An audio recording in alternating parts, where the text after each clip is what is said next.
வாழ்க வையகம், வாழ்க வையகம், வாழ்க வளமுடன். அருள் பேராற்றல் கருணையினால் உடல் நலம், நீல ஆயுள், நிறை செல்வம், உயர்ப்புகள், மெய்ஞானம் பெற்று நாம் அனைவரும் மகரிஷியினுடைய அருளால் ஓங்கி வாழ வேண்டும். இன்றைக்கி என்னன்னு பார்த்தங்கன்னா, சினம் எழாத மனம்ன்றது எது? சினம்ன்றது கோபம். அது என்னென்னா, அந்த காலத்தில் கூட எவ்வளோ கோபம் வந்தாலும், கணவன் என்ன தான் சொன்னாலும் மனைவிக்கெலாம் அவ்வளோ தூரம் கோபம் வந்தாலும் கண்ணில் மட்டும் கண்ணீர். எங்கள் காலம் கூட அப்படி தான், கண்ணில் மட்டும் கண்ணீர் தேங்கியிருக்கும். ஆனால் அந்த சினத்தை வெளியில் காமிக்க மாட்டோம். சில சமயம் 2 அடி அந்த சினத்தினால பிள்ளைங்களை கூட 2 அடி அடிச்சிடும். ஆனால் இப்போ உள்ள ஜெனரேஷன் பார்த்தா எதிருக்கு எதிராக 2 பேரும் நீயா நானான்னு இப்போ ரொம்ப சினமாகி நிறைய சண்டை போட்டுக்கிறாங்க. ஏன்னா காரணம், எல்லாருமே 1 புள்ள 2 புள்ளன்னு வளர்கிறதுனால அவங்க சினத்தை அடக்கக்கூடிய பக்குவம் இல்லாமல் போய்விட்டது. அப்போல்லாம் எங்கள் காலத்துலலாம் 9 புள்ள, எங்கள் அம்மாலாம் 9 புள்ள 7 புள்ளன்னு பெற்றாங்க. அதெல்லாம் நாங்கள்லாம் ஒருத்தவங்க ஒன்று விட்டு கொடுத்து இப்படி தான் லைஃப்ன்றதை வாழ்ந்தோம். இப்போலாம் பார்த்தீங்கன்னா இப்படி தான் ஓடின்னு.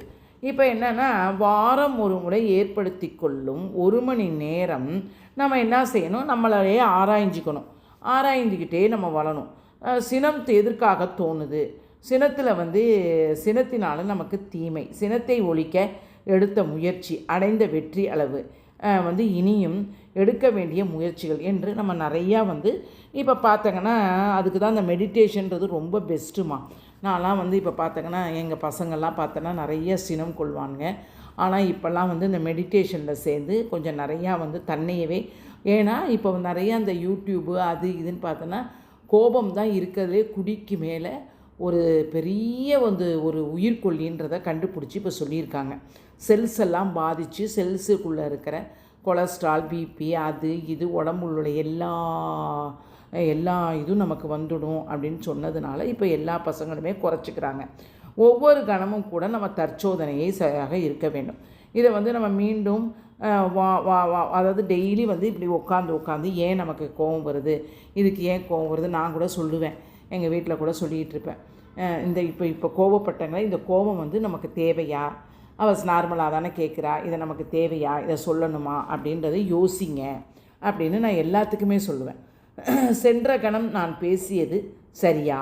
சென்ற கணத்தில் எனக்கு ஏற்பட்ட மனநிலை சரியா? இப்போ நான் சொன்னேன்ல, ஒவ்வொரு நாளாக இப்போல்லாம் இந்த ஒரு 4-5 வருஷமாகவே யாராவது பேசிவிட்டு என்னை தப்பாக புரிஞ்சுக்கிட்டாங்கன்னா உடனே உட்காந்துருவேன். ஏன் நம்ம தப்பாக பேசுகிறோம், நம்ம தப்பாக ஏன் அவங்க புரிஞ்சுக்கிட்டாங்க, நம்ம என்ன பேசணும், இதுதானே நடந்துச்சு அப்படின்னு நம்ம யோசிச்சுக்கிட்டு அந்த சினம்லாம் கிடையாது, ஒரு ஆர்கியூமெண்ட்டில் நம்ம ஏன் அதை கூட பண்ணோம் அப்படின்னு நம்ம நினச்சிப்போம்.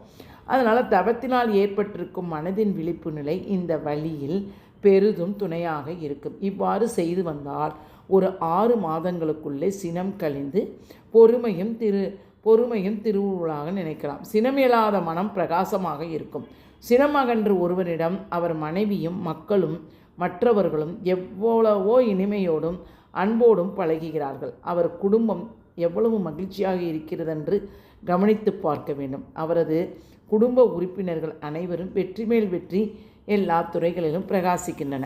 கரெக்டு. இப்போ பாருங்களேன், அதே நம்ம மனைவியே ஒரு விஷயம் கணவர்கிட்ட கேட்குறோம், இல்லைப்பா நீ அதை பற்றி நினைக்காதப்பா, கவலைப்படாதப்பா, இதான்ப்பா அப்படின்னு சொன்ன அப்படி அதை வல்வல்னு விழுந்தாங்கன்னா அது கஷ்டம். இதில் தான் நமக்கு பிரச்சனைகள் உண்டாகிறது. அதனால தான் இந்த காலத்து பிள்ளைங்க எனக்கு சில சமயம் நல்லதுன்னு நினப்பேன்.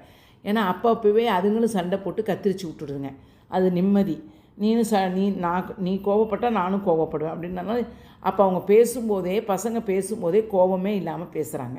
அதான் இதுக்கு என்ன ஒரு கதைன்னு பார்த்தீங்கன்னா, சூடான ஒரு நெருப்பு துண்டு அப்படின்னு ஒரு கதை.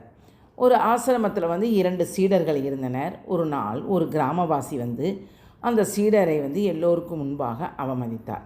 அந்த சீடன் என்ன செய்தால் கோபம் அடைந்து அவரை தாக்க முற்பட்டார். அப்போது குரு அவனை தடுத்து ஒரு எரியும் நெருப்பு துண்டை காட்டி கேட்டார், இந்த நெருப்பு துண்டு யார் மீது வீச நினைக்கிறாய் அப்படின்னு கேட்குறாரு குரு. சீடர் சொன்னால் அவர் மீது தான் அப்படின்னா. குரு புன்னகைத்து அதை வீசுவதற்கு முன் அதை யார் கையில் பிடித்திருக்க வேண்டும் என்றாராம். நான் தான் ஐயா என்றானாம் சீடர். குரு, அப்படியானால் முதலில் எரிவது உன் கைகள் தானே, அதுபோல்தான் சினம். பிறரை எரிக்க நினைக்கும் முன் அது முதலில் நம் மன அமைதியையும் உடலையும் கெடுத்து விடுகிறது அப்படின்னு சொன்னோன்னே அந்த வார்த்தை சீடனுடைய மனதை மாற்றியது. அவன் கோபத்தை விட்டுவிட்டு அமைதியாக நடந்து கொண்டானான். சினம் என்பது பிறரை எரிக்க எடுத்த நெருப்பை போன்றது அல்ல. நம்மை எரிப்பது, நம்ம ஃபஸ்ட்டு நம்மளை எரிச்சிட்டு தான் அது போல் இப்போ நம்ம கத்தி குத்துன்னு இதை சொல்கிறோம்ல, நம்ம பிறரை சிதறு அதை நம்ம சிதறும்போது திருப்பி நம்மக்கிட்டே அது மோதும். அதுதான் சொல்லியிருக்காரு மகரிஷி ஐயா. அதனால் நம்ம சினம் கொள்ளாமல் அன்பாக நடந்து கொள்ள வேண்டும். சினம் வரும்போது நாம் டக்குன்னு யார்கிட்டையும் பேசாமல் அமைதியாக போயிடணும். அதுக்கப்புறம் நம்ம அந்த நேரத்தில் வேறு எங்கேயாவது சட்டுன்னு எந்திரிச்சு போயிடணும். ஓகேவா? பிடித்திருந்தால் லைக் பண்ணவும், ஷேர் பண்ணவும். வாழ்க வளமுடன், வாழ்க வளமுடன், வாழ்க வளமுடன்.